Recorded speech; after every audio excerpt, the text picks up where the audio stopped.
I like to make each talk on prayer unique, and today I thought I'd just open up with something that just happened to me yesterday.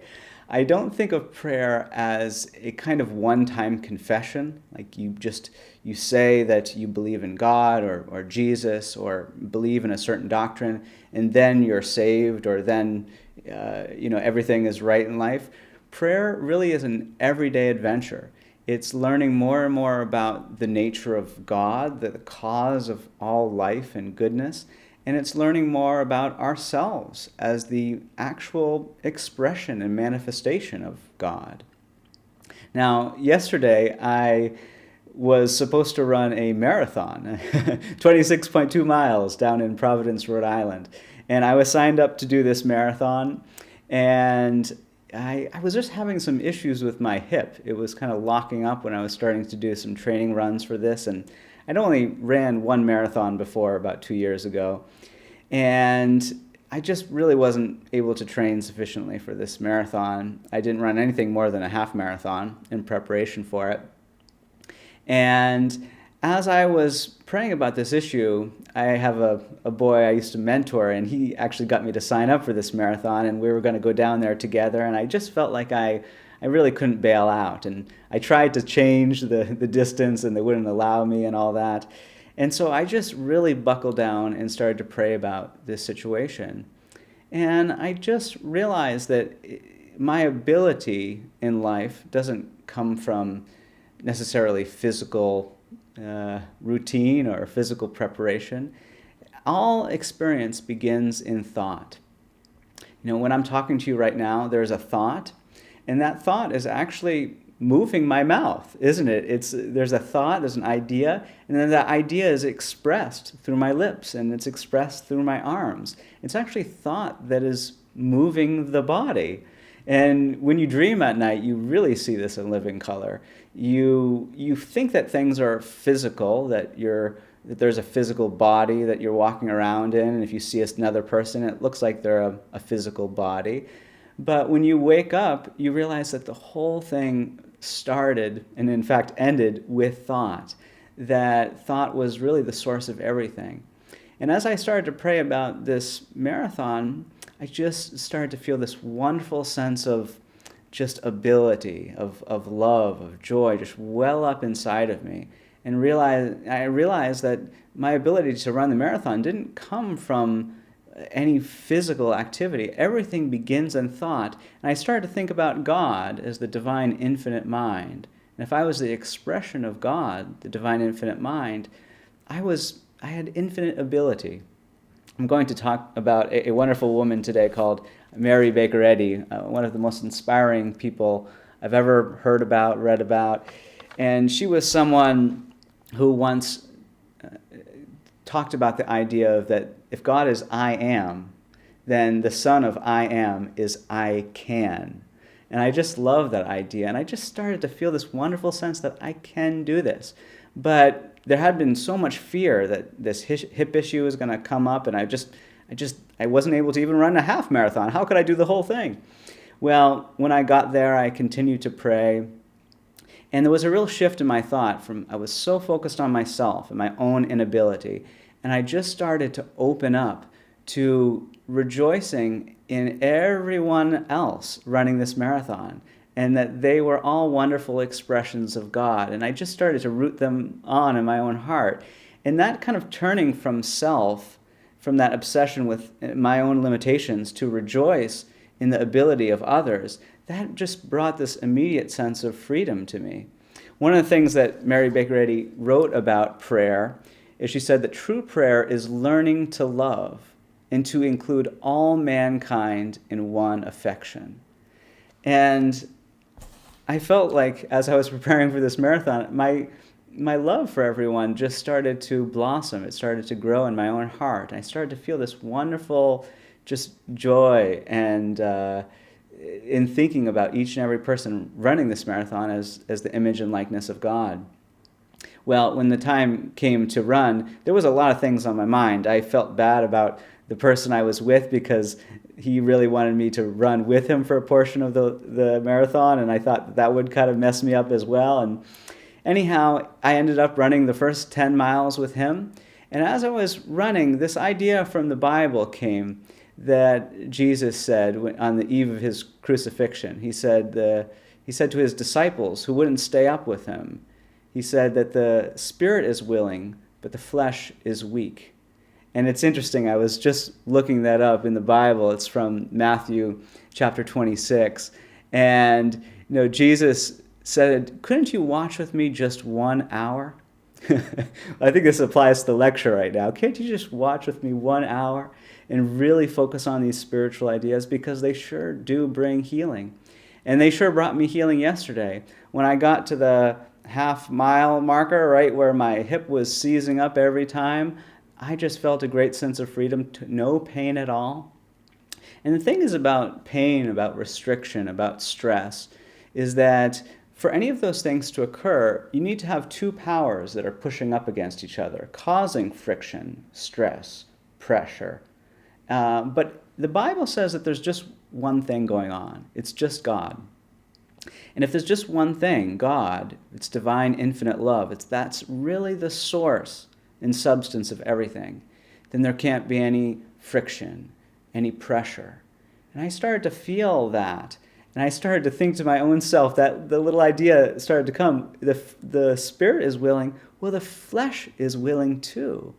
Because our expression, our bodily expression, our ability to move forward in life, it comes from thought. And if it's coming from the divine mind God, that is really the one thing going on, then the output has to be good. It has to be beautiful. And it's so good. I ran that whole marathon, and not only was able to do it pain-free. The first time I ran a marathon, at about 18 miles, I just totally taxed out and wasn't able to do the rest in good condition. I really slowed down. But this time I felt great all the way to the starting line. And that whole experience just felt nothing less than miraculous to me. But it wasn't supernatural.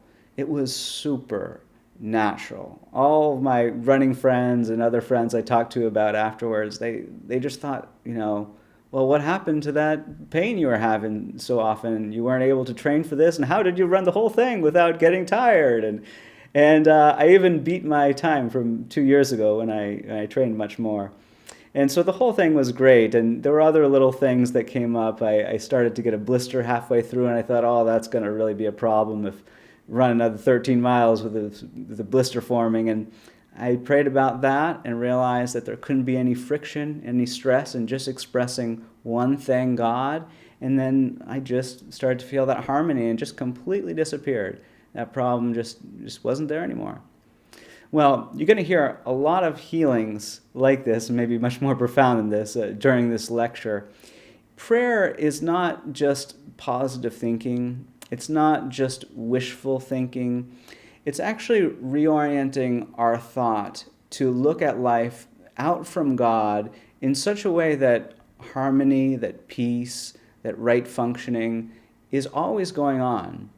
I love this analogy that for most of history, people thought we lived on a flat earth. You walk out to the horizon, certainly seems like the earth is flat, but it's actually the exact opposite, isn't it? It's a spheroid, this beautiful spheroid. And I think a lot of people think that life is just merely physical, it's merely biological. And I think that's like looking at the earth and seeing that it's flat.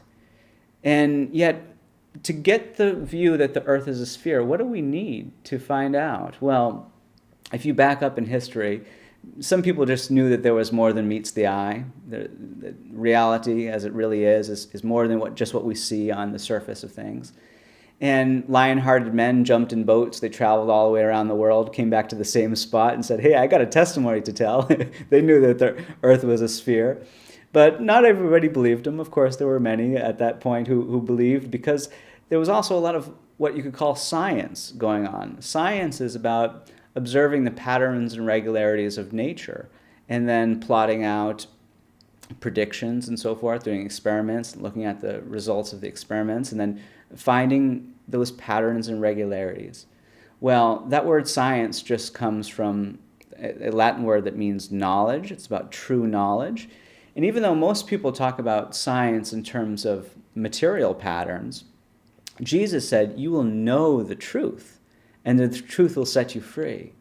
And he was talking about a knowledge of God, the divine mind, and that when we really understand God or know God, that brings a sense of freedom that is more free than any material law. And Jesus broke many supposed material laws right in the face of someone dying because of disease that could be explained as natural material law. That pattern of death or decay, it seems to be natural in terms of a biological viewpoint. Well, Jesus, I think right where he saw life as fallen flat, he lifted up his thought up to the heavens, so to speak, from such a high perspective that he saw life as whole, as wholesome, as holy. And you never go up to such a high viewpoint, the heavens, so to speak, look at the earth like that and say the earth looks ugly today. The earth would always look beautiful from that standpoint. And I think Jesus beheld in what you could call the science of God, the knowledge of God, each and every one of us as whole, complete ideas of the divine mind, you could say. Now, you might say, this sounds, nice. It sounds like a nice idea, but it's a little bit abstract. I mean, are we really just ideas of God? If you think about it, our world is underpinned by ideas. Without certain ideas, reality would just fall apart. You could see this very easily with mathematics. You take an idea like number 7, for example. Number 7 is not subject to any material laws of evolution, or it's not subject to laws of entropy or decay. It didn't have to, fight through a survival of the fittest through number 5, through number 6 to get to number 7. Okay, I found my spot, my niche. And then, after a long time passes, it's not going to droop down to 6.8 or something. It just is what it is. It has a perfect niche in reality, doesn't it? And it has this niche as an idea, not as a material representation. We could write 7 with maybe a marker. My little daughter has these disappearing markers. You write something and then it slowly fades away. If we wrote 7 with a little disappearing marker and then it started to fade away, we wouldn't be scared that that number is going to die because that number is an idea. And say if that number was going away, you wouldn't be scared that your stock portfolio would alter because that number is disappearing, because that number is not a material representation. But imagine if that number disappeared from reality as an idea, that nobody could think it, nobody could conceive of it. Well, I guarantee you, if that number disappeared from reality, this live stream would stop working. Every banking account in the world would just it would go bonkers. The whole economy would break down. It would cause more havoc than any worldwide pandemic. And it would be just that idea, that eternal idea. And to think about that idea of the word eternal for a moment, for something to be eternal, it means that it just is. It's not caused by anything material. It's fundamental. So the number 7, it wasn't caused by any material amalgamation of different events, or it wasn't caused by any material process. It just is. It's unchanging. It's, in biblical language, the same yesterday, today, and forever. Well, I recently read a translation of the Bible, a new one. I like to read all sorts of translations to get a better understanding of the Bible. This particular translation is called The Voice. And it used that word, the eternal, for God throughout, as that which is fundamental, unchanging. And I think about God as really the one thing that's unchanging, that causes eternal ideas. I think each and every one of us are an eternal idea. Now, think about it. Imagine just a wild number we never think about.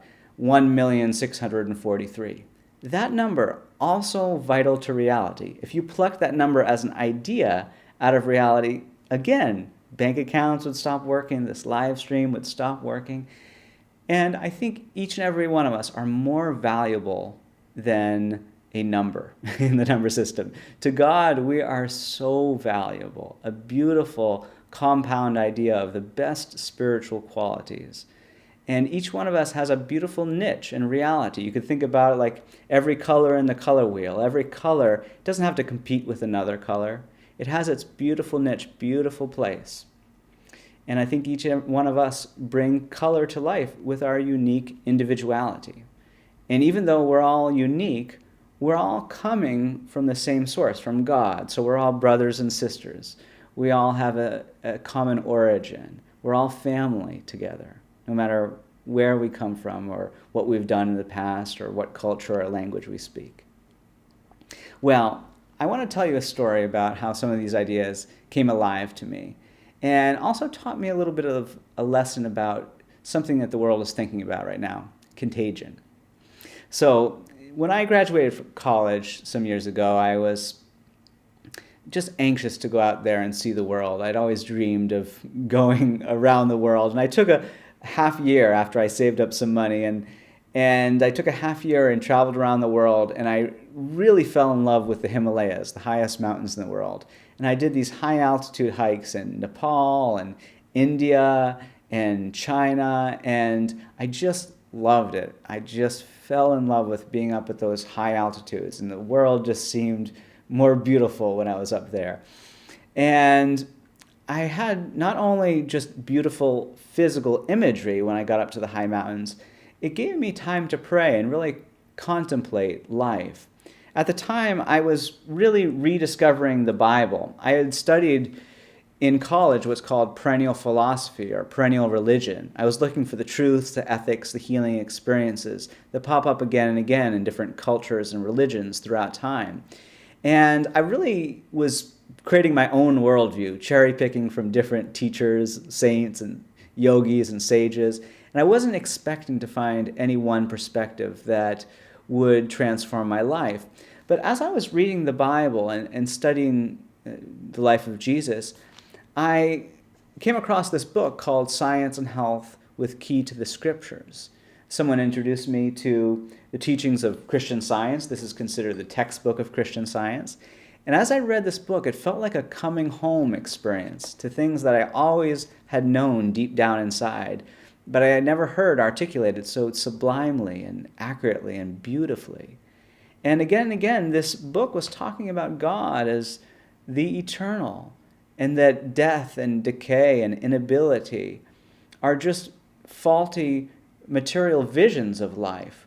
But God sees infinite ability, health, joy, peace as something that is fundamental. It's always a part of our eternal being, and it's not caused by physical events.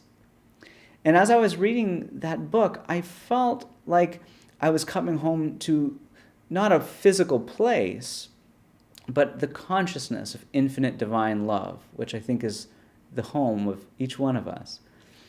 And so when I was doing those high altitude hikes, I had many experiences through prayer of breaking through inability. In fact, at one point, after struggling with getting very acute altitude sickness issues, for a long period of time, I actually got diagnosed with a blood condition. And the doctor told me I couldn't take this month-long mountaineering course that I was training for. And I was so distraught. This course was about to start the next day, and I didn't know I even needed to take this physical exam. And the doctor said to me, well, I'll just lie for you. He knew I had traveled so far to take this course and everything. And I knew in my own heart that Jesus didn't say you would know the lie and the lie would somehow get you out of this one. He said you will know the truth, and the truth will set you free. Well, I really prayed about this issue, and I won't go into the whole story today, but I really started to understand myself as the product of God, as this unique individual of God, and that health and peace were eternal to my being. And I should just say, parenthetically, that often when we think about our identity, we define ourselves by purely physical means. And we do it for others too. It's like you ask somebody, who is someone? Who is Mike or Mary or whoever, some friend or acquaintance? Well, you'd probably describe them, well, they're this height, they've got this color hair, they went to this school, they're the son and daughter of so-so, they have these material parents, and you describe them in all these material things. You might talk about things they've said. Well, Jesus, he was born Jesus of Nazareth, and people said, what good can come of Nazareth? They were defining himself from a material space, or defining Jesus from a material place. Jesus started to call himself the Son of God, or Jesus Christ, that truth that flows from God. And what's interesting is Jesus, he started to talk about himself as the light of the world, and also his followers as the light of the world. Now, I can say here that many people have thought over the years that following Jesus was just a matter of believing something. And yet, I think if Jesus came back right now, he would tell us things that are helpful to believe and to know, but most importantly, he would teach us how to do what he did. The Bible says that faith without works is dead. And when I talk about Christian Science, this is the textbook of Christian Science after all, I'm talking about demonstrating real Christianity, the truth of God that comes from the Christ, that power and communication from God that Jesus fully embodied, but is here with us today as much as ever. Well, when I was learning more about Christian Science and I was doing these hikes up in the Himalayas, at one point I came across this wonderful little inn. I was staying up in the mountains on the Nepali-Indian border. I was trekking and scouting out a new high-altitude region. I wanted to do a longer trek in this region. And I met this family that was just so lovely. I can't tell you how lovely they were. And yet they had this one brother who just seemed to have this black cloud over his head, aggressively negative. And I really wanted to pray for him. I really wanted to help relieve him of that dark imagery. And I should say, just tangentially here, that the whole world is often under this mesmeric belief in dualism. It comes in so many forms. You turn on the news, it's the Democrats versus the Republicans if you're in the United States, and or whatever political system is popular in your region. There's probably two different parties against each other. You turn on sports, there's two teams seem to go at each other's heads. Often male and female seems to be opposites butting heads. And it often seems, even with prayer, it seems like there's a God out there and then us down here, and they're maybe have different agendas. Well, Jesus, when he prayed, he didn't say, I and my Father are two, but when I pray, we're relatively close. He said, I and my Father are one, just one thing. And oneness is so important to prayer. I think it's one of the most important things we could ever know, is just that we're at one with God, and that really only one thing is ever going on. And when I met that man who seemed to be in such a dark place, often people think of darkness and light as opposites. But if we walked out into the hills with each other right now, we took a little night walk and looked up at the stars, we would see vast darkness all around us. But we would have little pinpricks of light, some stars probably popping out. And yet, if you talk to a physicist, they would say that the whole universe is actually flooded with light. The reason why you see darkness at night is just because the physical human eye is not sensitive enough to see the light there. But when the moon shows up, it's lit up, and it seems so bright, not because it has any light of its own, because it's reflecting the light that's all around it that appears dark to us until something shows up and reflects it. Well, just like darkness is not the opposite of light, I don't think health is the opposite of sickness. I don't think love is the opposite of hate. I think one of these things are substantial and real, and the other is just our inability humanly to perceive it sometimes. So again, to use that darkness and light analogy, if you saw a dark room, it had been dark for years, for centuries. Maybe you found a cave out in the woods. It had been dark for hundreds of thousands of years. No light had ever entered that cave. Most chronic darkness you'd ever seen. And you told somebody about it. Boy, it's never going to become light in here. No light has ever entered this cave. Well, if you told that to a flashlight, and you said, hey, flashlight, come look at this cave, darkest cave you've ever seen. The flashlight would look into the cave and it would say, I don't see any darkness. I only see what my light illumines. And I think Jesus, as the light of the world, and he was teaching others, his followers, to be the light of the world, he was teaching them to see real substance, light where darkness appears, love where hate appears, health where sickness appears. And one of these is substance, namely health, namely love, namely the light of God. So I really wanted to help this man who seemed to be in such an aggressively negative, dark space, but I never was able to, and a couple days passed, and I was back down in the village of Darjeeling, and I was mapping out a longer trek in this region now that I had seen some of the terrain. And I got a call from a mountaineering guide who was with me on that first expedition. And he said, hey, Nate, that man you met up in that inn who was all negative about everything, he got into an accident and he's in the hospital and people are afraid he's going to die. Would you like to come see him? I'm walking there and I'm coming by your place. And I said, of course. And I thought, this is my opportunity to give this man some love.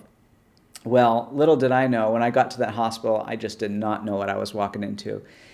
There was just images and sounds of sickness like I had never heard or seen before, and it was quite gruesome. And this was especially true when I walked into this man's sick room. The nurses or doctors had tied him down to the bed, and he was acting as if he was possessed by a demon. Now, I don't believe in demonic possession. I'd certainly never seen anything like that where I grew up in America, except on Halloween, when people were dressing up, playing games. And yet everyone in that room thought that this was totally normal. It was a part of the cultural belief that they thought this was normal, and they were seeing and experiencing the manifestation in their culture with a degree of specificity. You could have mapped out with some graphs of how many people this has happened to and then what happened to them next, and it could look quite dire, because what they were saying to me was that, well, when people get this kind of thing, they usually just get worse and worse for a couple of days, and then they pass on. And that was the pattern and regularity they had seen to this illness. Well, even though this man had very aggressive symptoms, and he certainly wasn't acting like himself, I remembered that when I was in high school, there was a professional hypnotist who came to our prom. And he was taking friends of mine, and he was kind of implanting a suggestive thought, into the purview of their mental environment in such that they started to believe this thought that he was implanting. And then they started to act out something from this different thought about identity that entered into their consciousness. And they started to act like chickens or pigs or monkeys. And they were actually believing that they were chickens or pigs or monkeys. They were acting it out and responding to this man's voice. Well, there are often these very hypnotic, aggressive, you could call them mental suggestions in different cultures that people just pick up. It's like there are these mental germs out there in the atmosphere, and they pick up and they start to live out a sense of identity or limitation that's not natural to them. Well, Jesus said that he was not of this world. And I think what he meant by that was that he didn't buy into the limited cultural beliefs that we often do in our own cultures. And each culture has a different set of beliefs that are limiting. And I felt like I was in a unique position because I was not of their culture, of their world, you could say. And so I decided to go back to my apartment, or it was a hotel room, and really pray about this until I completely could overcome the fear and really sense this man as the image and likeness of God. And there's a little acronym for fear: false evidence appearing real.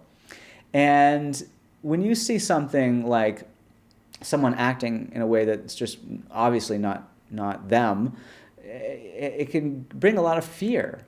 And it's based upon false evidence. You can't believe in something false and ever get a good result.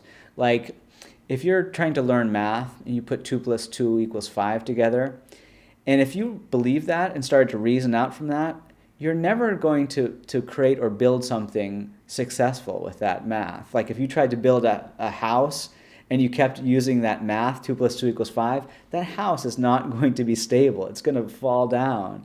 It's going to be destructive. Not because there's any evil force or demon out there trying to knock down that house or make it unstable. It's because of an ignorance of the principle of mathematics. Well, the same is true in our culture. It's always, I think, not because there's some evil force out there. I think there's just one thing always going on. It's God. But it's often an ignorance of God that brings discord into our life. In fact, in this book, Science and Health, Mary Baker Eddy writes that it is our ignorance of God, the divine principle, which produces apparent discord, and the right understanding of Him restores harmony. The right understanding of Him restores harmony. And as I was praying for this man, to understand who he was as the image and likeness of God, I would have to understand first God. Now, one of the amazing things about this book, Science and Health, is that it really breaks down the nature of God. I've studied many religions and spiritual traditions, and I think something that's quite unique about Christian Science is that it doesn't talk about God as a mysterious, unknown, eternal entity. It talks about God as something we can really understand. That God is love itself, but not a love that is a mere emotion or feeling, but a love that is life itself. And in Science and Health, it defines God as incorporeal, meaning not in a body or form, but divine, supreme, infinite mind, spirit, soul, principle, life, truth, love. And I think all these terms are different ways to look at God from different angles. And so, you can see love as the principle of life. Principle comes from the same derivative as the word prime, meaning something that's irreducible, that's eternal. And what is prime? What is fundamental about life? It's mind or consciousness. Our mindset, when you think of a mindset being good and bad, well, that's not God. God is soul, the source of all beauty, of continuity, bounty. And God is spirit, the opposite of matter, our limitation. We talk about the spirit of something that's not confined to time or space. And when Jesus said, you would know the truth, and the truth will set you free or shall make you free, I think he was talking about God. And studying these different terms and understanding that we are the image and likeness of them can really help unlock so many abilities that we didn't know that we had. And so often in life, we kind of pigeonhole ourselves to think, well, I'm loving, maybe, love is the source of everything, but I'm not very principled or disciplined. And that's kind of like saying I express one aspect of God, but not another. And I think each one of us were like a light beam. If you looked into a light beam, put a prism up to it, you'd see that every color is within each little beam of light coming out from the sun. And I think within each one of us, we express all the qualities and characteristics of God as our true being. Well, when I was praying for this dear man and overcoming that fear, I had to get the correct evidence of who he was. And that's why prayer is so helpful. Now, sometimes when I feel a little bit stuck in prayer, not know where to start, I often just think about the symbol for prayer. There's this ubiquitous symbol, image of prayer that people have all around the world. You ask someone to draw what it looks like for someone to pray, they'll often draw someone down on their knees, their eyes are closed, their hands are folded. Now, prayer is a wholly mental activity. Everything begins with God, with the divine mind, with thought. But everything that symbol connotes, I think, does get to the heart of what prayer is. What is it to be down on our knees? I think that's about humility. What did Jesus say? I can of my own self do some things, but really when I get desperate and can't figure things out, then I pray to God. No, he said, I can of my own self do nothing. Nothing. But he also said, with God, all things are possible. He really understood, I think, more than anyone who ever walked on earth, that everything that's true, eternal, lasting, worthwhile, it comes from God. And so it doesn't come from just a physical personality. And to take thought off of self and put it on God, look out from God, you get the correct view of things. It's kind of like, for a lot of human history, people believed in a geocentric vision of the world, like the earth was the center of everything, and they saw the sun revolve around the earth. That's what it seems like. But the physical senses often reverse what's true to us. That's why I think in that prayer symbol, there's that closing the eyes, because the physical senses often show us not only things that are untrue, but the very opposite of what's true. And if we were able to get on the sun and look out from the sun, we would see that the earth is revolving around the sun. And that would be a sun-centric view of life, or a view of our solar system, you could say. And that is the correct way to look at things. And similarly, in prayer, we don't want to look out from our own physical, egoic vision of life. We want to look out from God to get the correct vision of things and see everyone in the orbit of God's love. Well, to go back to that prayer symbol, you have the humility of getting down on one's knees, realizing that there's a life bigger than us that's creating and sustaining everyone right now. And it's easy and wonderful to recognize. Just think about it. We're not creating the moment in this very moment. There's something bigger than us, life, infinite life, that's creating and sustaining it. And so we want to get humble, we want to close our eyes, and we want to get into that oneness. I and my Father are not two separate things. I and my Father are one, Jesus said.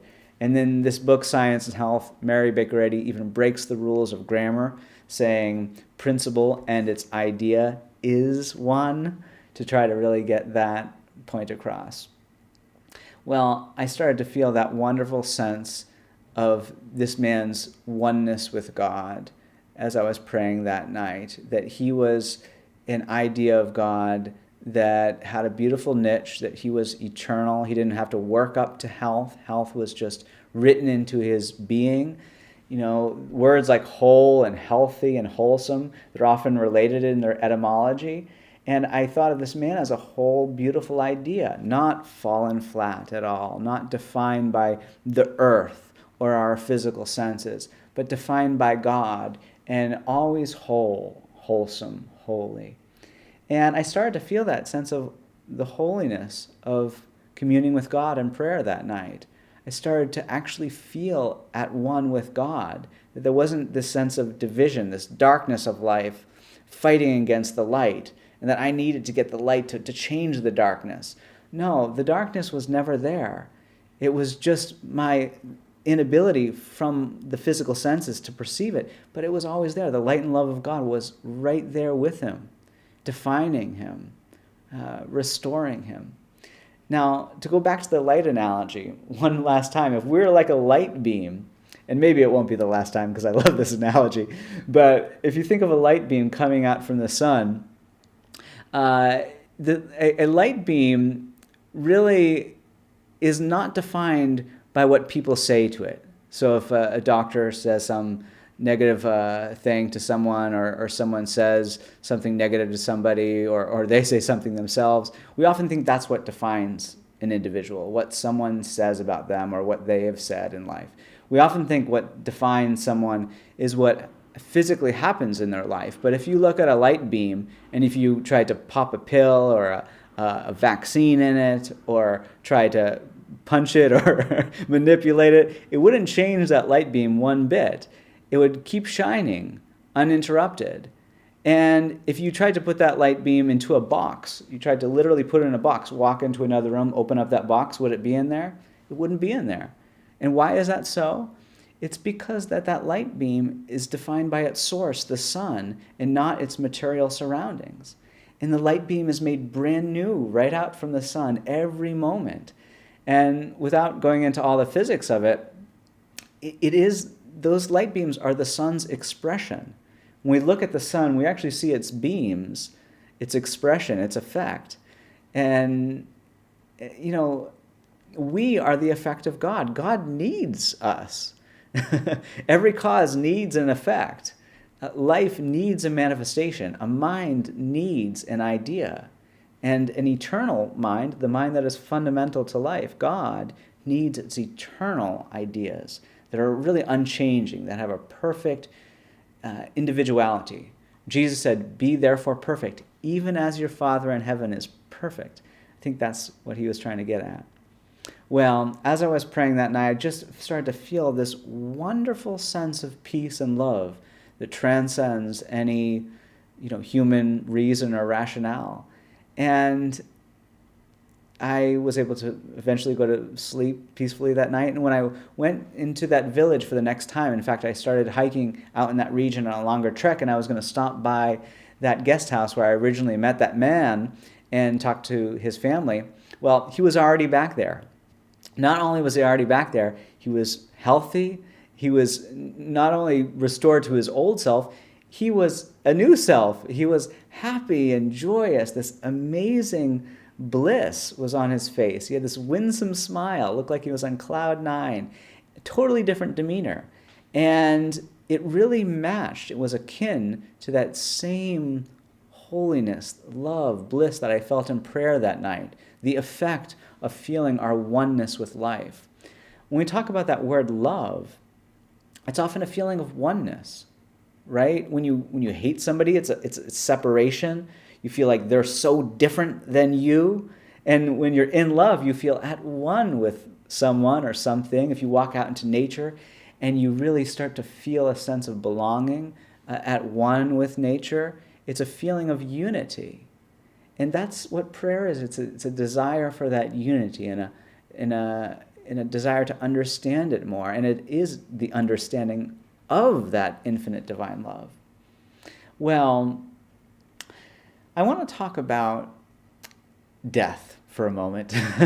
Because if you think about what the world is dealing with, people are so scared of just death in all its forms, whether you're talking about disease going around or whether you're talking about mistreatment by police or any person in power. It's often a feeling that someone or something out there can cause death. And death is often the most aggressive form, that image or experience that seems to cause fear. It's what we often fear most. And when Jesus died on the cross, I think a lot of people felt that death was more powerful than everything that he had taught. In fact, his disciples had seen him heal people, had bring joy that they had never seen before, never thought was available on earth. They had seen heaven come to earth so often. And just parenthetically, heaven and earth is just another dichotomy, like those two things that are separate. But Jesus said, as in heaven, so on earth, as our ideal of God, let it be so right here and right now. And so when Jesus died on the cross, his disciples felt that was so real, so influential, that they just went back to their old jobs. They just went back to fishing. And it seemed even more powerful than everything that Jesus had taught. And then when Jesus resurrected and started to appear to his disciples, that's what changed all of human history. The Bible talks about death being the last enemy. And when Jesus started to show that death doesn't have the last word, and he showed that convincingly as to his disciples, that's what allowed them to go forward and share this message with the world, the good news, the gospel of Christ, the truth of God, it had come to humanity in a way that people could understand and learn about and practice, and it was for everybody. And it was, that changed the world. Imagine if something like that happened today and people said, okay, our clocks are going back to zero. Everything is new. This person changed all of human history. Well, that's what we did with Jesus. And what's so interesting is that people often think, well, I just need to believe that Jesus is God, or perhaps that, just believe in the resurrection, and then, maybe I'll go to heaven when I die. But Jesus never said that we get heaven with death. He never said you get anything good with death. Death is talked about in the Bible as something to overcome. It's a belief that life is contained in matter and that it dies out of it. But I think Jesus saw life spiritually. He saw each of us as eternal spiritual ideas, as deathless ideas that aren't subject to mere growth and decay. Now think about it this way. So wake up really early in the morning, it seems all dark, and then you witness the sunrise. Just slowly it starts to get a little bit light and a little bit brighter, very beautiful. And it goes up to high noon, shines the brightest, and then eventually the sun drops down and it sets. And that kind of mirrors the human life cycle, that we're born, we grow up to our full expression. Perhaps later in life we maybe experience some aspect of decay, and then eventually we pass on. But is the sun actually doing that? Is it actually going through any of those cycles? Is its real identity ever touched by some rising or setting? No. If we lifted ourselves up high enough, way up into the heavens or outer space, you could say, we would see that the sun is always just shining. It's always brand new every moment. It's never rising, never setting. That's what we see from our earthly vantage point. Again, our limited, myopic physical senses. But that's not what you get from the higher standpoint. And I think Jesus, he really saw right here and now, all that's going on is the eternal God as being expressed. And the more that we can learn about that, know about that, we can see life and its abundance right here and now. Jesus didn't say he came to bring life and death. He said he came to bring life and life more abundantly. That's what he said. No death. If you read the first chapter of the Bible, which I think is really the keynote to the whole thing, it talks about this beautiful vision of life, that God created everything and it's good, and there's a sense of a progression, there's a sense of everything working together in harmony, and then it ends. And it says, God looked upon everything that he had made, behold, it was very good. And there's no introduction of disease or death or anything like that. But then in the second chapter of Genesis, a mist comes up from the earth. And what happens when that mist appears? Well, people can't see things clearly. And then there's this capricious, dualistic sense of God through this distorted, misty perspective. And then this misty God or dualistic God, capricious God, starts to make man out of the dust of the ground. And he seems to be both material and spiritual. He starts to have mind and a material side, or a mental side and a material side. And this whole picture of dualism starts to appear in every form. And his progeny, his kids, the two of them start to fight against each other. They have different personalities. And they started to believe in a zero-sum game, like there's only so much good out there. It's made up of matter, of stuff, of land, of resources, material resources. And so they start to fight for it. And all hell seems to break loose. But hell is something that comes from our vision of life. It doesn't ever come from God. Hell is just a belief that there are inherent limitations to God, or a place where God is not. But in the Psalm 139, it says, even if I make my bed in hell, thou art there. God is there. And so God is always, always with us. And, so often in life, there seems to be experiences of death or decay that seem just very real, very unchangeable. Like one time I had this friend who gave me a call out of the blue, and he said, hey, Nate, can we pray about teeth? And this is what he said about this experience. He said that I'd been going to the dentist for years and was told each time that I needed a root canal because my tooth was dead and discolored. The only other option was to have it pulled. And this friend, there were x-rays that showed what was going on with his tooth, and it had been going on for quite some time, so the dentist kept urging my friend to deal with the situation. My friend was someone who, like many people right now, was dealing with financial difficulties. He was a young guy, he didn't have health insurance, and he didn't want to pay for this expensive procedure out of pocket. And yet I think he wanted what you could call the ancillary effects of prayer. He wanted those supporting effects of when we pray about something, it's not just altering this one little thing that might kick us off on prayer. It's really lifting the tides of our conscious well-being.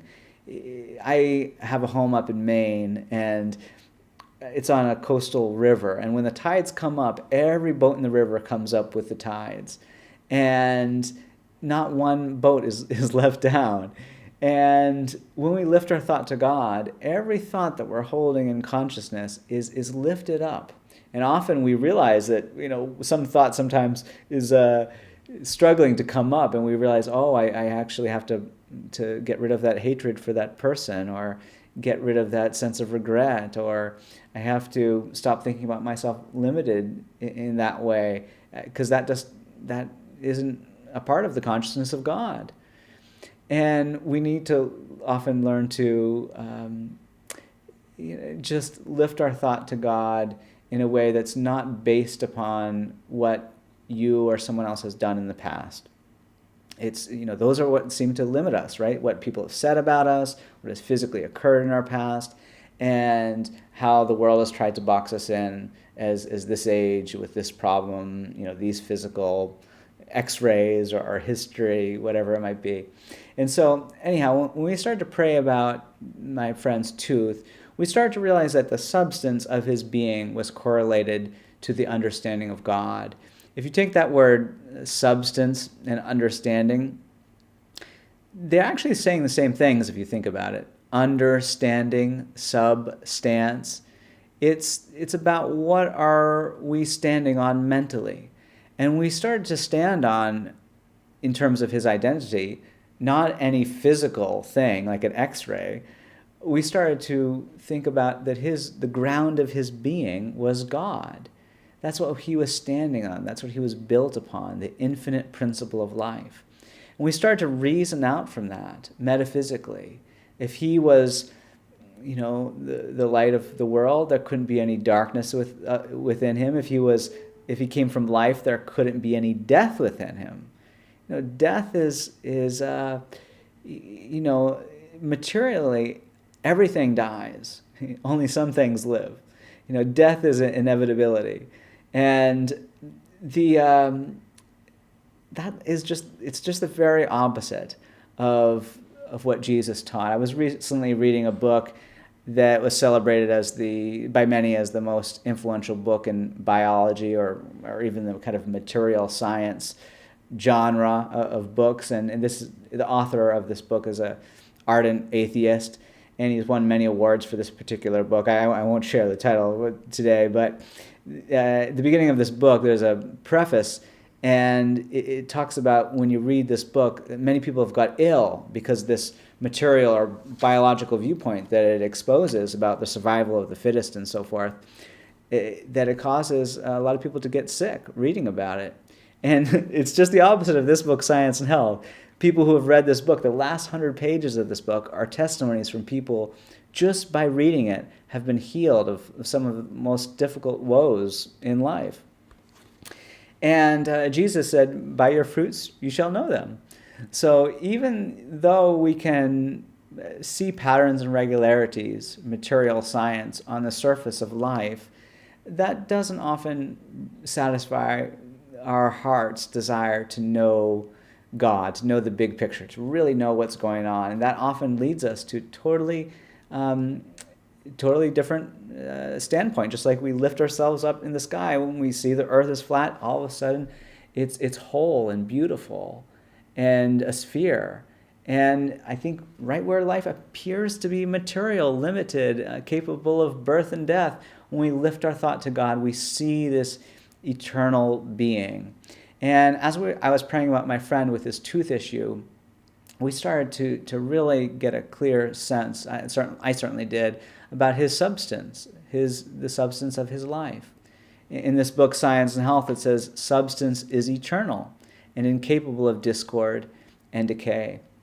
And as I was praying for him, again, it was just this wonderful sense of unity that came about, that he was the expression of life where there is no death at all, that these are not opposites, but that life is all in all. And he was the expression of this infinite good life.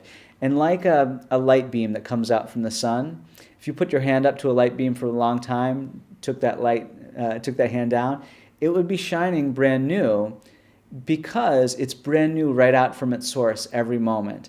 And in the Bible, it says in the book of Revelation, after all these visions of death and mourning pass away, it says, behold, I, God, and this is right at the end of the Bible, Revelation 21, behold, I, God, make all things new.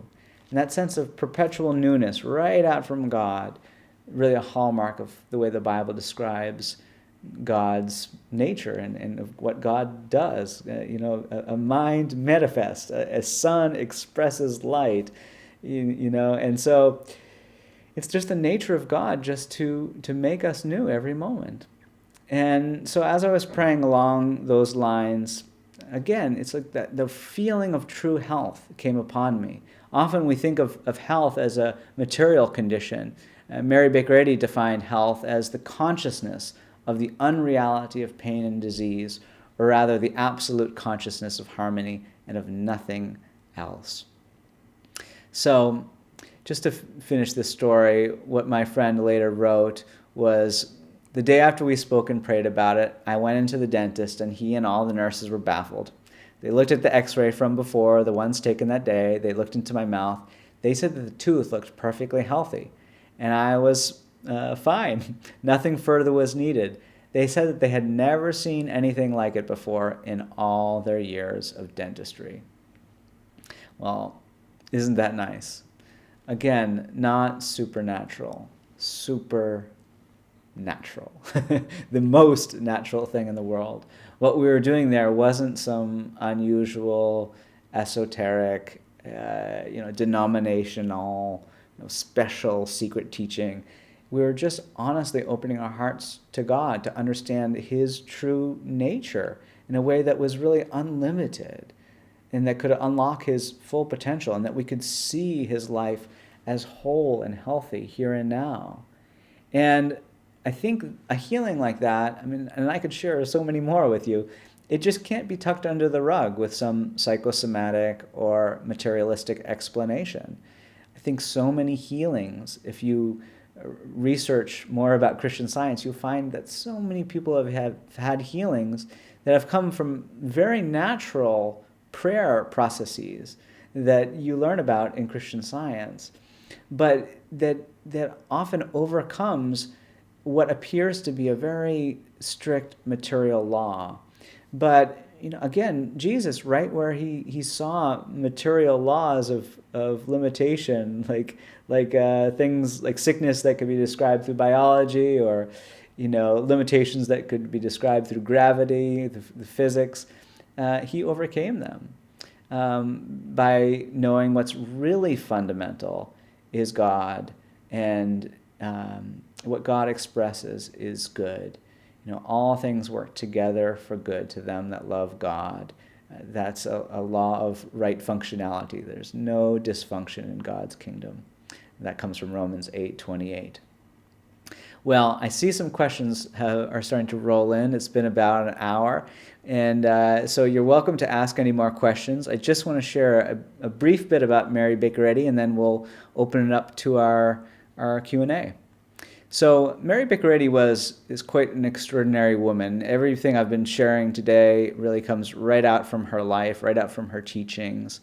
And she was someone from an early age who really stood up and fought against injustice in her culture. At one point, when she was newly married in her early 20s, she went down south and she wrote some articles and really fought against slavery. She saw that as a moral evil, and yet when she discovered Christian Science later in life, she said, "I saw before me the sick wearing out years of servitude to an unreal master in the belief that the body governed them rather than mind. The lame, the deaf, the dumb, the blind, the sick, the sensual, the sinner. I wish to save them from the slavery of their own beliefs." And she really taught people again and again in her writings and in her life example of how to actually understand the truth for ourselves. There's been a big pitfall in the history of spirituality and religion where there have been many people who have had a glimpse of what Mary Baker Eddy called in Science and Health the perfection that underlies reality. Without perfection, nothing is wholly real. And many people have caught a glimpse of this perfection, this eternal isness that is harmonious, that underlies everything. And often saints and yogis and sages and others who have caught a glimpse of this have often just had a healing effect on others when they've touched some of the garment of this Christly consciousness. And yet, often what that does is that there becomes kind of a personality worship, that the individuals, the devotees or the followers or the students start to kind of worship this individual and think if they're around them, wonderful things happen, and they go home and they feel a sense of lack. And to even bring out that idea in more explicit terms, imagine if Jesus came back. I saw a show on Netflix not too long ago about the Messiah coming back on earth and what would it be like. And one thing that would clearly happen was that you could imagine a big line forming. People try to stand in line, wait for Jesus, get to the front of the line. They meet him, maybe some of the most wonderful moments of their life, questions that they didn't even know they had were answered in just a moment, just seeing his serene face. Maybe they'd have the kind of healing experience that would alter their life. But then they would probably go home and they would think, oh man, not feeling the same way. I'm kind of caught in my old rhythms here. I want to get back in line again, right? I want to get another dose of that spiritual enlightenment. And yet Mary Baker Eddy really had the exact opposite effect on others. In fact, Jesus did too. Jesus taught his disciples how to go out and pray and heal and sent them out. And he said that they could do it. He said, if you believe in me, you'll do the things that I did and even greater. And he talked about just everyday people doing that kind of stuff. And Mary Baker Eddy had this amazing ability when she discovered Christian Science to really inspire people to become healers and to hear God directly without any intermediary. And imagine if there was a great musician and they were playing the best music in the world, but then one day they said, you know what, I've discovered something even better. I've discovered the science of music. Because even though that you can come to me and hear this beautiful music, I'm going to teach you that there are eternal relationships between the notes. And once you understand them, you can play any song in the world. And it's not a mystery. It's not just a gift that some people have that are musical and other people aren't. You can actually learn the science of music and become a musician. And it's the practice that matters more than anything. And that would be a wonderful breakthrough for mankind if we didn't know the theory of music, or the science of music, even more, a better way to put it. And I think that's how Mary Baker Eddy felt when she uncovered the science of Christianity. And when so many people met her, they were inspired to go out and be healers herself. There was once an individual named Harriet O'Brien, and she was someone who really was at death's door. She had chronic spine issues, chronic heart issues. She picked up what's called an iatrogenic ailment, something caused by medical intervention that went wrong. And one of her ligaments was severed by accident. And it's interesting, she really felt she was at death's throes in her language. And it was at that point when someone who was taught by Mary Baker Eddy started to pray for her. very quickly she started to revive in ways that seemed to be miraculous. And she not only was able to overcome all of her ills through this prayer treatment, but she was able to walk again. And really, it seemed, I think, impossible at the time. And not only that, she had been so ill, she said she had to relearn how to speak, relearn how to write. And she did. She became a very successful woman. And as you can imagine, after that happened, you could just picture that she would want to meet Mary Baker Eddy. Well, one time she went outside of her house just to get a glimpse of her. And this is what she wrote about that remarkable experience. She said, "Transparency is the word that best expresses my impression of Mrs. Eddy. Instinctively, I felt her great love, and I was conscious that no one I had ever seen loved me as much as she did. My entire thought was filled with a spiritual illumination, and there was a glory in the sunshine and landscape as though a breath of heaven had swept earth and enveloped me."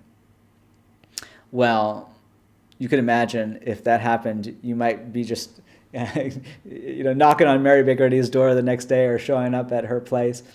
And yet, that's not what happened to Harriet O'Brien, like so many others. Harriet O'Brien said she had a question in her heart. And her question was, can I be a healer too?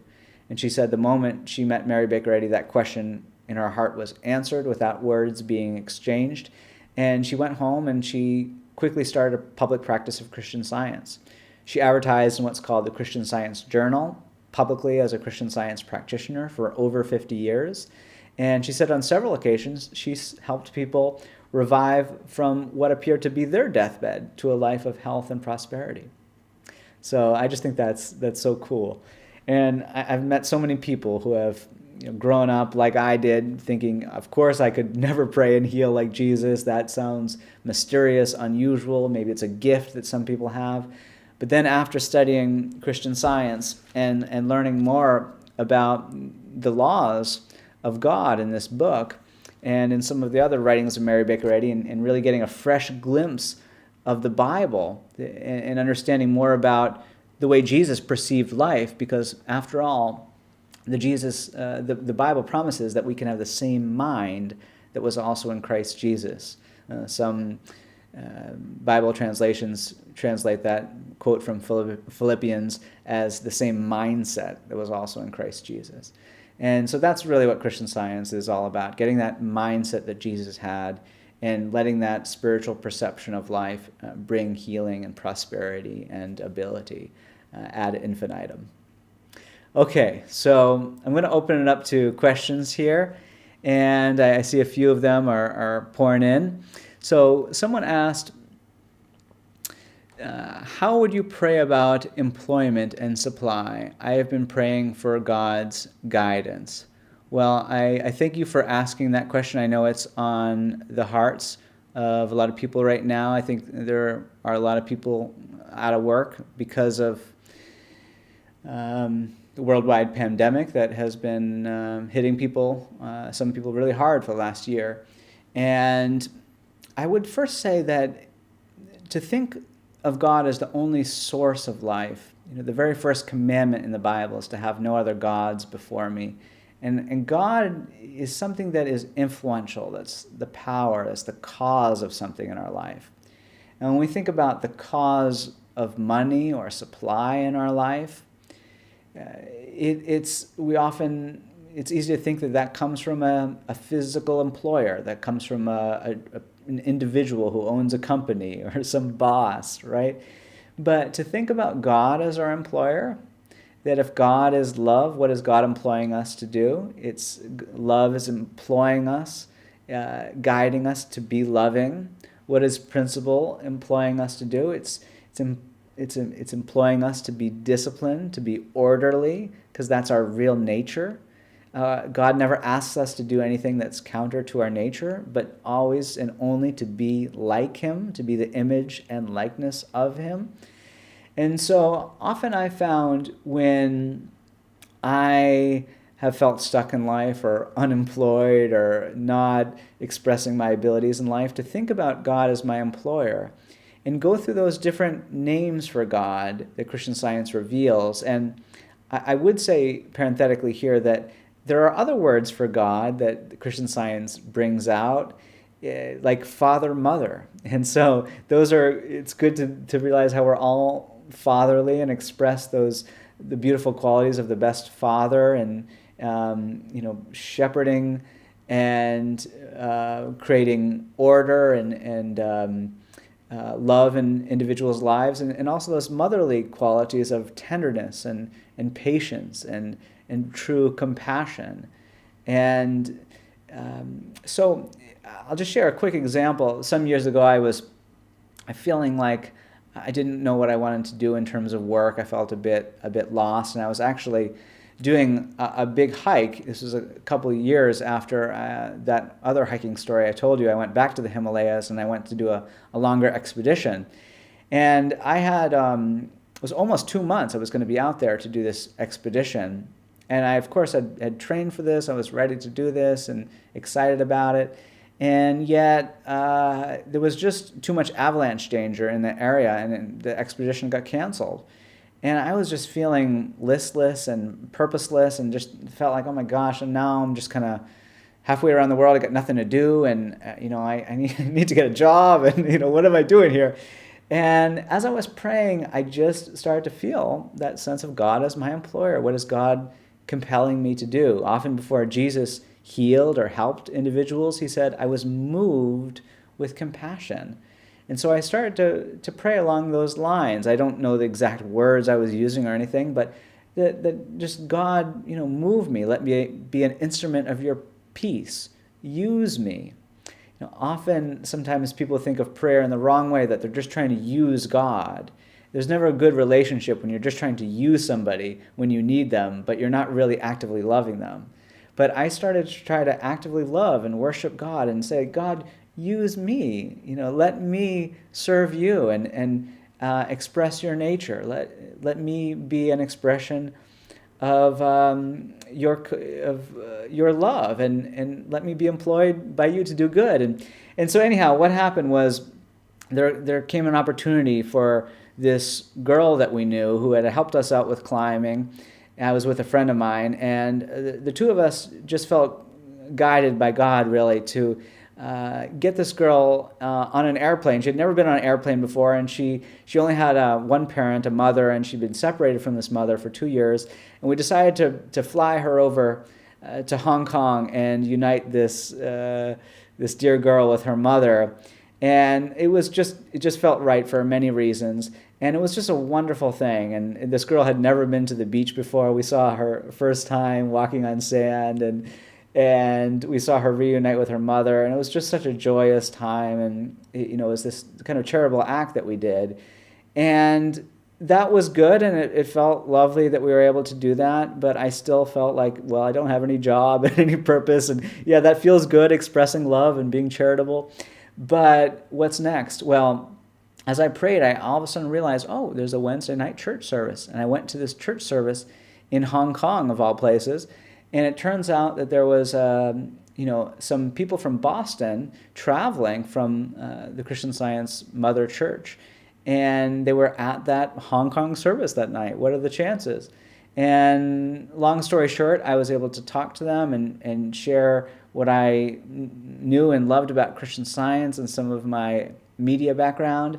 And it turned out that I was able to write a job description of what I could do for them, and basically wrote the position of my dreams, and they ended up hiring me, and it really was this dream job that I could have never imagined.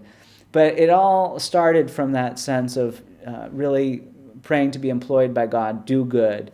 So often, materiality says that we need to keep things. We need to keep our money, and if we lose something, it's like we have less, right? If you give away some material item, you have less stuff. But spirituality is just the opposite. It's not the zero-sum game. It's an infinite-sum game. It's if you give something away, you have more. You give love away, you start to realize there's more love in the room, right? It's coming from an infinite source, and the more that you give away, the more you express principle, the more you express love, the more you express soul, the more of it you see in your life. And so to that questioner, feel that you're employed by God and try to understand more about what that means through understanding the nature of God. And I think that will really help lead you on to solutions. Okay, so someone says, what form do you think we take when we leave our human existence? Well, I think that we are spiritual here and now. It's hard to fathom, higher states of mind or life before we get there. I've had many people, I've interviewed a lot of people who have had near-death experiences.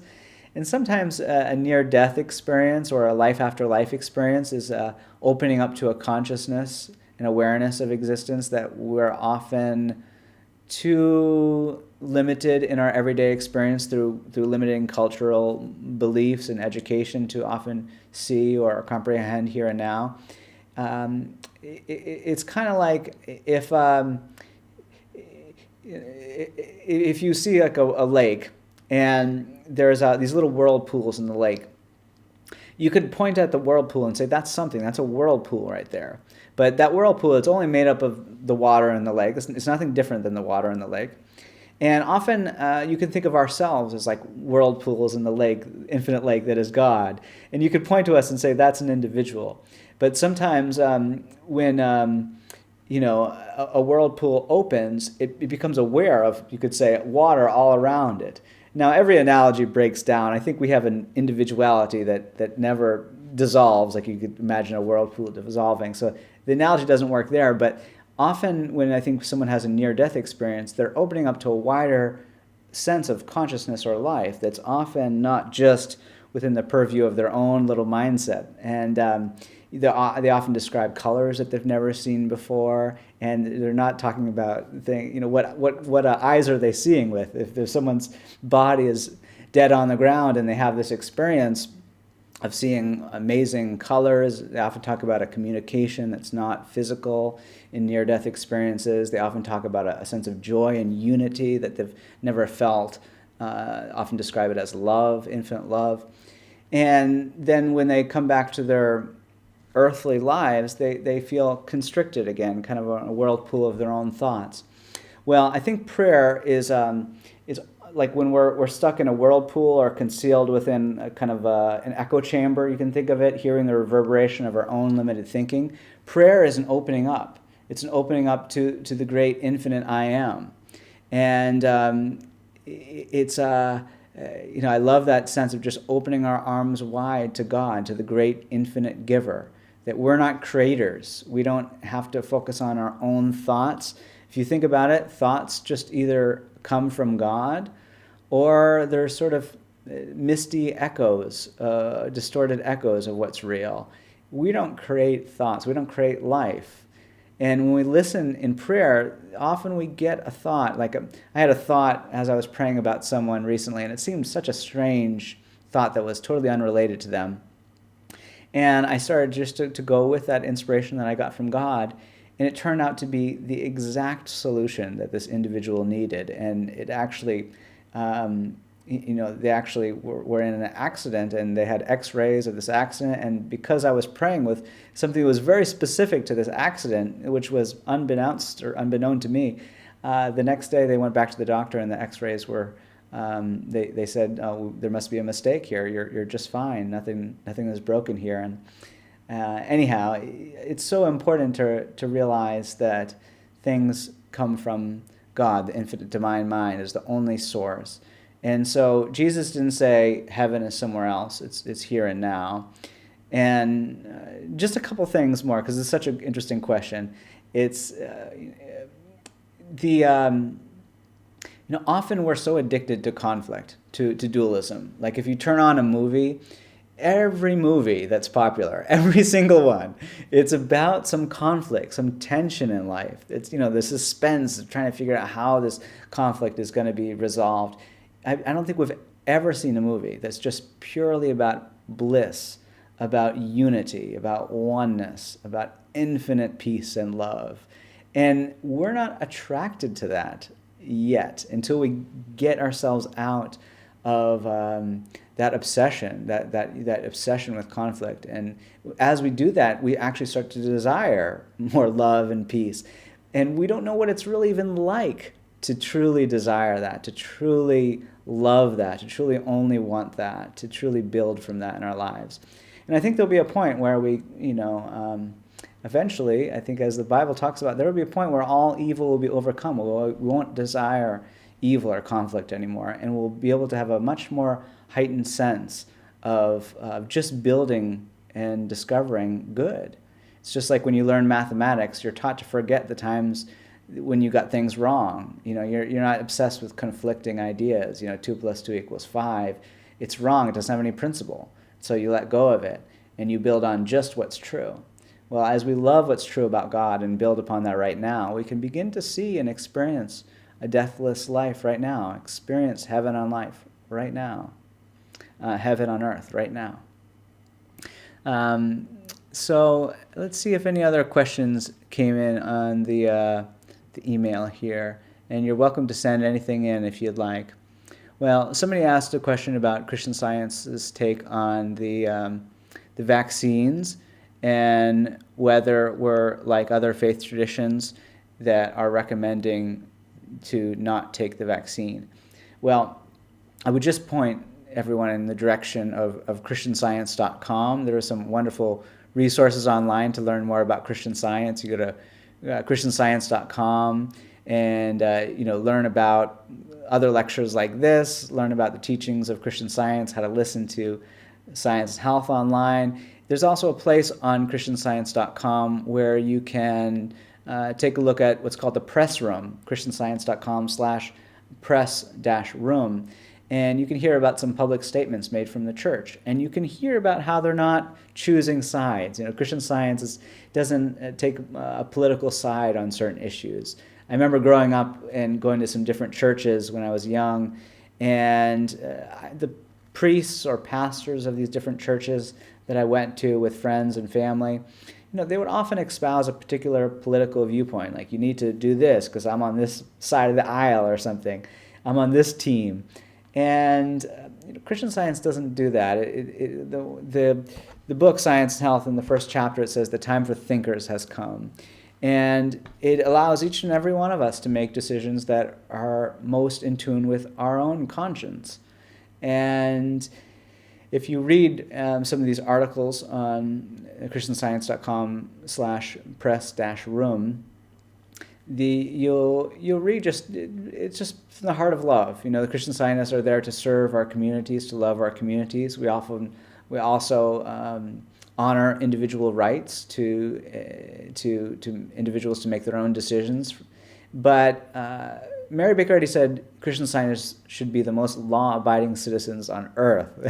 As someone who is striving to express principle in every aspect of their life, they should be open to expressing whatever is the law of the land, to be good citizens, but also to find opportunities to really prove the principle that is divine love, God, in our experience. And I've seen many people have healings of COVID-related issues, but so many people just with the love of their community, finding compromise, finding love within families, not just holding rigidly to their own views, but really listening to what would be the most loving in a situation. And there's no way we can outline that for anyone. Sometimes it's like in a marriage, for example. We all make compromises in different relationships, and sometimes there are times where things are, you feel compelled to really take a stand and, well, this is what's right for me, and I'm sorry, someone else can't define or what I'm going to do if it's not the law of the land. But then other times there's loving compromises to make to bring harmony to a family, even though something might not be your first choice.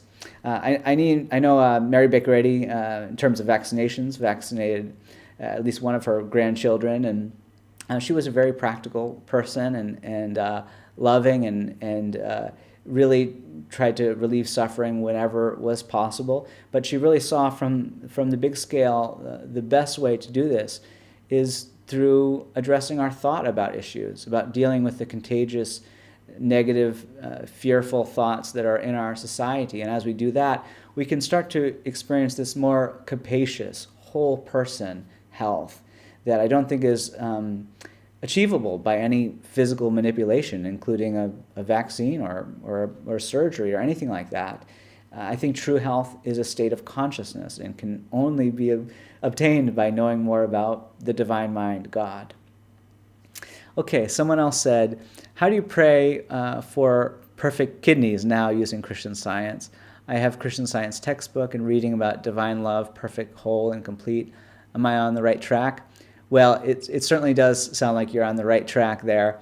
And, one wonderful resource is that the Christian Science Church trains public practitioners. There's two different classes. You can take to become a practitioner, or one course to become a practitioner, another to become a teacher of Christian Science.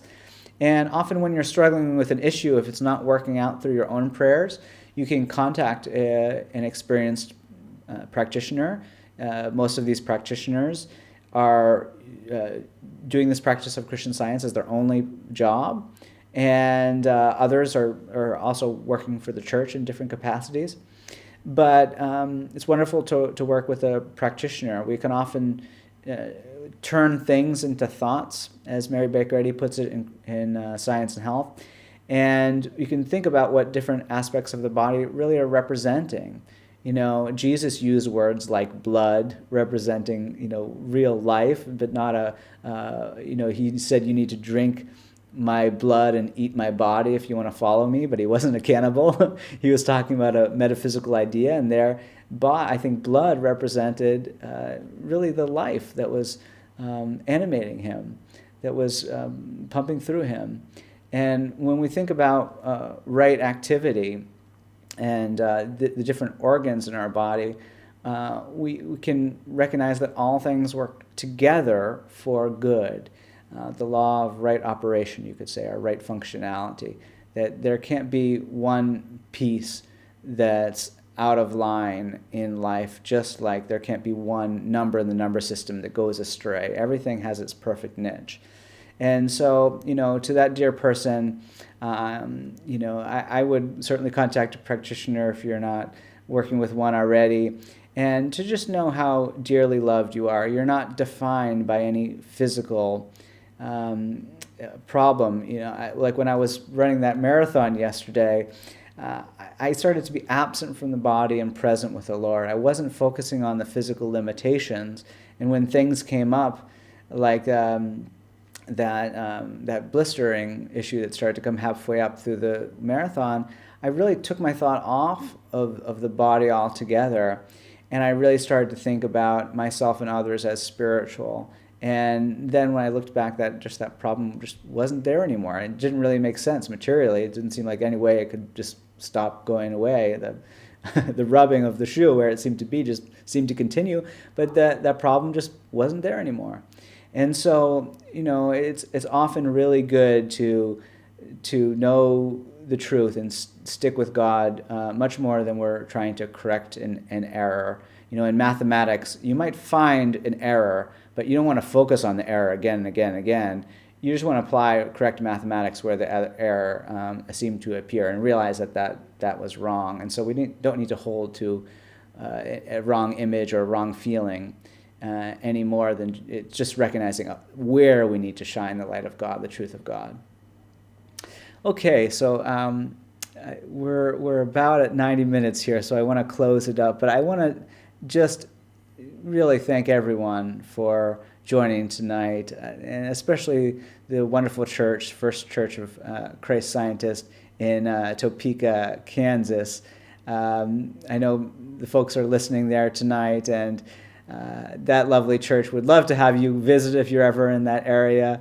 They're at 2600 Southwest Fair Lawn Road in Topeka, and I just know that they would they would love for you to explore Christian Science more. And as I said before, you can jump on ChristianScience.com. I know some of the folks who sponsored this event, they love to listen to the Wednesday night testimony meetings online there. There's a wonderful program called The Daily Lift that I actually helped start. that gives little daily inspirational messages from different Christian scientists all around the world.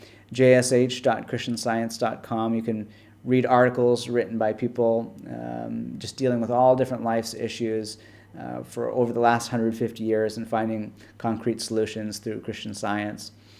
And so to close, I just want to say everything we've been looking at today, I think it really comes from the logic of having an absolute faith in God. That there is a reason. It's not blind faith, Christian Science. It's very reasonable. It's like a scientific, logical process to really trust in God for the exploration of ultimate health.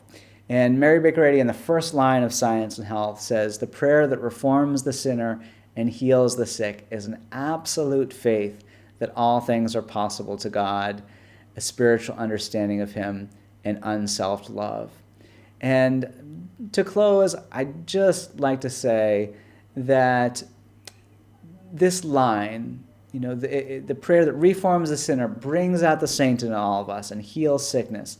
It's an absolute faith that includes understanding and love. Well, if we think about God, there are no special words that we say, no formula of words to have a perfect relationship with God. Just like you can't say to anyone to have a perfect relationship with them any magical words. I love you is a good start. But also, I have an absolute faith in you. Isn't that a wonderful thing to say?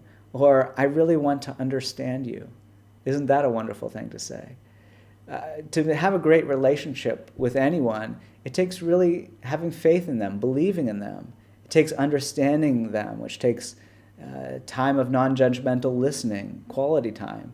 And it takes real love that's not just a bargain deal. And so as we grow in our relationship with God, it's a process of having an absolute faith in life, really understanding what life is and loving and expressing that life in ways that go beyond just self. As I quoted right at the beginning, Mary Baker Eddy said that true prayer is learning to love and to include all mankind in one affection. So I hope you learned something about prayer today in Christian Science. I hope you have a wonderful rest of your night or morning, wherever you're listening to this lecture. Thank you so very much.